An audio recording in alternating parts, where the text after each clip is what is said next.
We are actually seeing a huge growth in the last 15 years in the UAE market. Not only UAE, the complete Middle East. When you say 15 years back, there was only conventional machines were ruling the entire market. More like into repair and maintenance jobs. Nowadays, people are very educated to getting into the CNC side.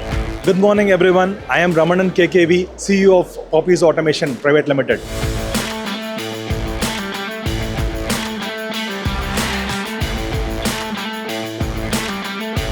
We Poppies Automation is a 4 years old company in UAE, and we have opened our company in India 2007, and we have been a kind of a team of engineers who are well versed in machine tool, robotics and its services. In UAE and also complete Middle East, we represent US Wheeler, Fanuc, we represent Fager, we represent Keensaw, these machines for this market. I invite everyone to come to SteelFab and visit us to see these interesting technologies, interesting machines, and face a live demo of these machines.